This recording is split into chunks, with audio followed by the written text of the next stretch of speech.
Bonjour, le débat eut lieu qui a eu lieu entre le docteur de la santé publique, docteur Manadou Malachi, et le panafricaniste par excellence, madame Nathalie Yam. Au-delà d'avoir une sensibilité de forme, on peut tout de même questionner le fond de cet échange qui a eu lieu sur X, l'ancien Twitter. Alors, il s'agit bien des vaccins. Beaucoup se disent que ces vaccins qui sont administrés pour les enfants de 0 à 24 mois est quelque chose qui pourrait avoir des effets secondaires contre les Africains. Et n'ayant pas des aspects techniques, on va tout simplement brosser sur la forme et on va donner la parole à quelques experts invités sur le plateau d'Equinox Soir avec Serge, Alain et tout autour pour nous donner quelques explications. Mais pris de façon ramassée comme ça là, on a essayé de questionner la personnalité des deux protagonistes qui étaient en train de discuter. D'abord, le ministre Manadou Malachi, qui est un jeune ministre diplômé de l'ENAM et puis docteur en sciences politiques. D'ailleurs, sur l'échange entre les deux protagonistes, on peut bien voir qu'il y a une troisième personne qui disait que le docteur Manadou est un chevronné de la santé publique.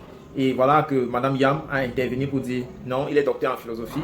Et puis le ministre est revenu dire il faudrait que la dame se renseigne pour ne pas jeter comme ça là des propos qui ne sont pas vérifiés, qu'il est plutôt docteur en sciences politiques.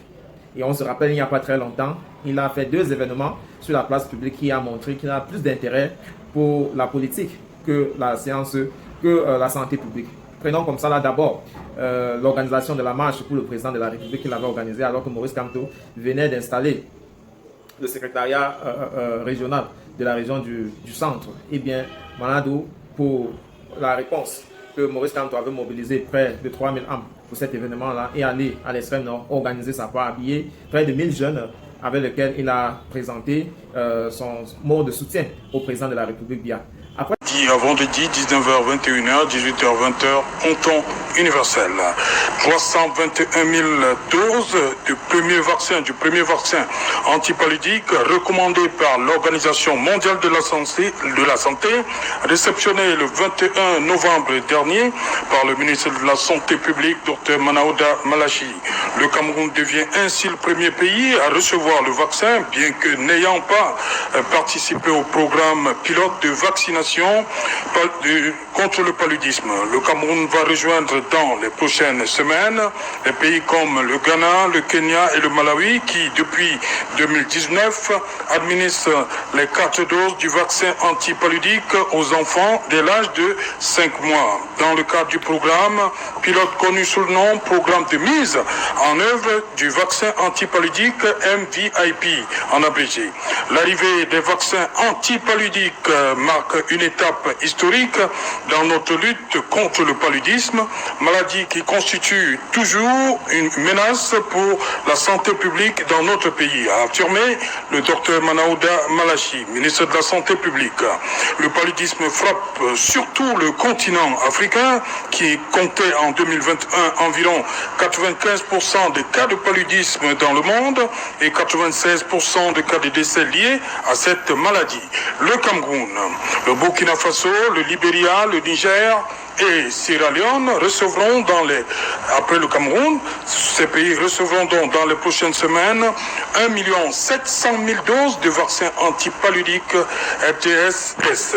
Des livraisons qui marquent la fin ainsi de la phase pilote de la vaccination antipaludique et prépare le terrain pour une vaste campagne de vaccination au premier trimestre de l'an 2024. Vaccin antipaludique, les enfants d'abord. C'est le fait du jour, madame, monsieur. Et en Afrique. Voilà. Comment vous accueillez ce vaccin antipaludique? Alors, son arrivée au Cameroun, parlant de notre pays. Alors, mais disons que c'est un vaccin qu'on suit depuis quelques années.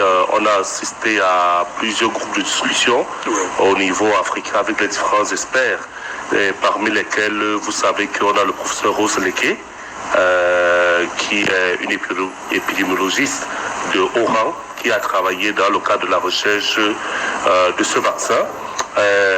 Et je voudrais dire que moi, je me suis penché beaucoup plus pour voir comment ça se passait dans les pays pilotes, surtout avec nos confrères là-bas, les interroger, parce que vous savez que... Qu'est-ce qu'ils vous ont dit? Comment ça s'est passé là-bas? Alors, mais...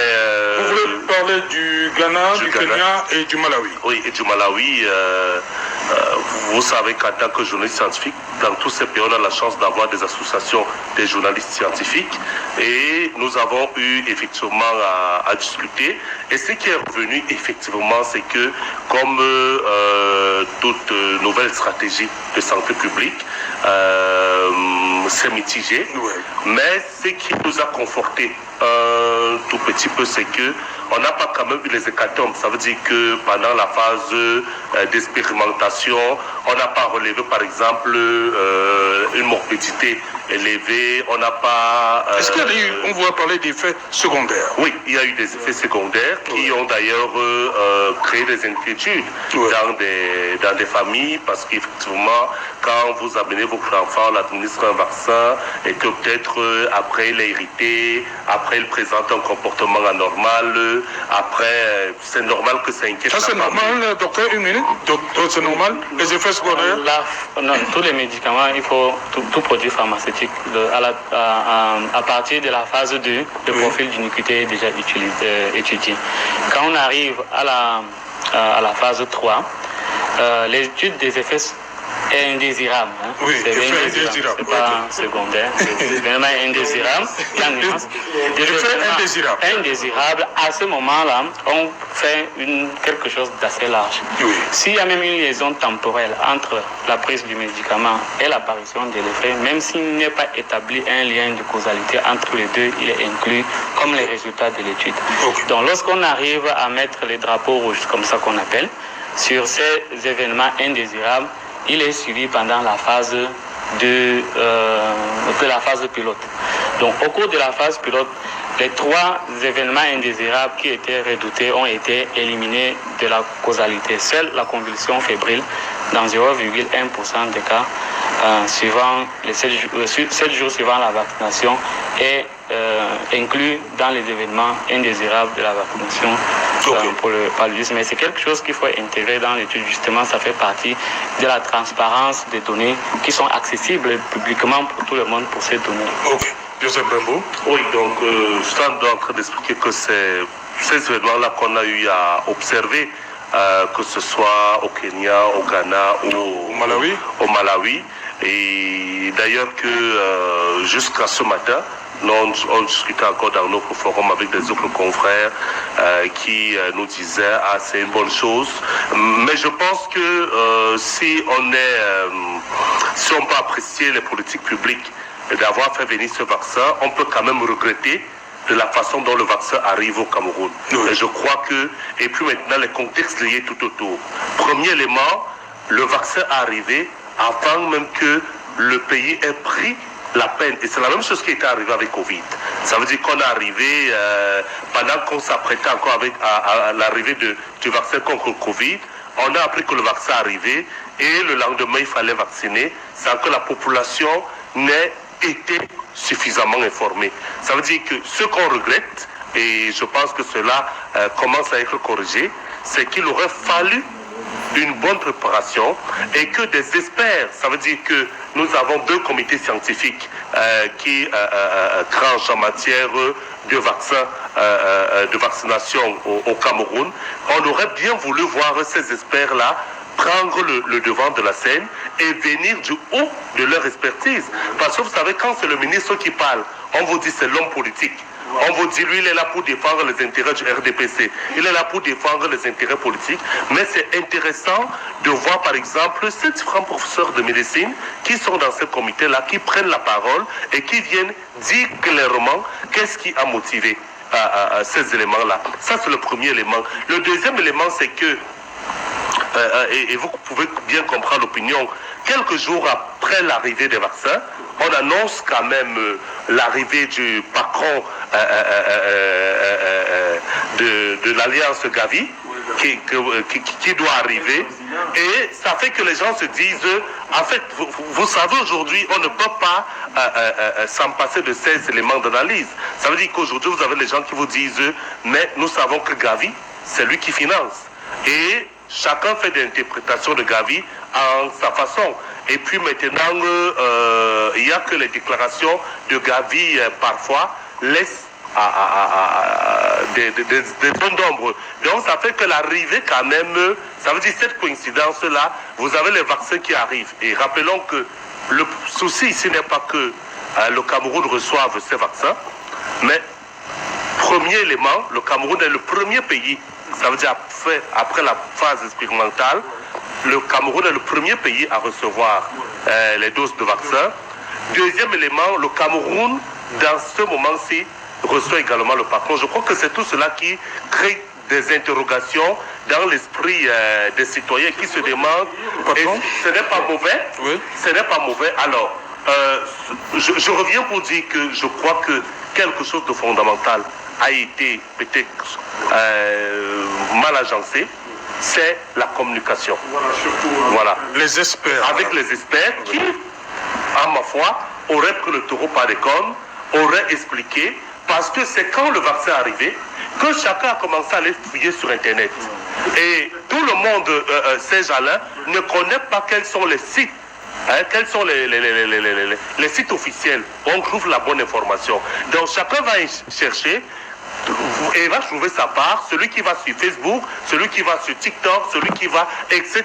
Et chacun va trouver ce qu'il trouve comme élément d'information. Ça fait que quand vous dites aux gens que l'information est disponible sur la toile et sans les dire où trouver la bonne information, chacun va trouver, vous savez, aujourd'hui, on ne peut pas le nier. Depuis 30 ans, 40 ans que les vaccins existent, il y a toujours eu les anti-vaccins. Et il y aura toujours les anti-vaccins. Donc, quel que soit ce qu'on fera, et il y aura toujours des gens qui sont contre la vaccination. Mais aujourd'hui, j'étais encore avec le professeur Alexis Njolo aujourd'hui et bien d'autres éminents professeurs de médecine, professeur Toromi Mino et bien d'autres, qui étaient en train de dire que pour eux, la vaccination est un moyen efficace. Un moyen efficace et le même débat que nous avons aujourd'hui. Ça, c'est important de le relever. Les mêmes attitudes qu'on a aujourd'hui, on les a eues il y a 30 ans, peut-être pas avec la même ampleur parce qu'on n'y avait pas autant de médias qu'on en a aujourd'hui, les médias sociaux n'étaient pas là. Donc la liberté d'expression, la liberté de parole et puis la facilité d'échange entre les individus, c'était pas pareil. Mais à l'arrivée du vaccin contre la polio et pratiquement dans tout le monde entier, quand vous partez prendre, analyser le registre de l'arrivée des vaccins, vous vous rendez toujours compte que c'est le même scénario. À cela maintenant, je vais ressortir par là, à cela maintenant, il faut reconnaître que le vaccin arrive aussi dans un climat très tendu dans le secteur de la santé. Ça veut dire que vous avez les tensions à l'ordre des médecins, vous avez les tensions liées par exemple... Où est le rapport avec le vaccin? Non, je dis les tensions, ça ce sont les effets exogènes. Oui. Ce sont les effets exogènes qui n'ont rien à voir avec le vaccin, mais tout cela fait partie de l'environnement. C'est un candidat qui est venu avec le vaccin? C'est pas un candidat, mais il se veut malheureusement que... Vous savez, quand les gens ont des frustrations, oui. Quand les gens ont des frustrations, c'est comme par exemple, vous sortez de la maison, vous oubliez de laisser la ration. Oui. Soyez-en sûr que quand vous rentrez le soir, même si on ne vous dit pas, quel que soit lambda, il y a que les gens sont restés affamés. Et même quand vous revenez avec une bonne nouvelle, vous trouvez quand même le visage froissé. Oui. Donc je voudrais dire qu'il y a vraiment cet engrenage. Donc la bonne nouvelle arrive. Voilà. Les médecins, ils sont tous fâchés là-bas. Pas tous, mais voilà. Donc ce que je voudrais dire, c'est que moi j'ai vu tout à l'heure dans un groupe, je ressors dans un groupe par exemple où il y a plus de 1000 professionnels de la santé, on parle du vaccin. Les gens commencent à vous dire que vous êtes déjà en train de manipuler les esprits pour gagner les élections. Voilà. Vous posez la question aux gens, quel est le rapport? Donc c'est quand même vous dire que le vaccin en lui-même n'est pas forcément le problème, mais c'est que l'environnement autour et l'impréparation de l'opinion. L'opportunité. Voilà. L'opportunité aujourd'hui, tout cela fait à ce que le vaccin arrive quand même dans un climat pas assez favorable. Et j'espère qu'avant qu'on administre la première dose, que Dr Shalom avec toutes ses équipes, que tout sera fait pour que le climat de sérénité puisse revenir autour du vaccin. Docteur.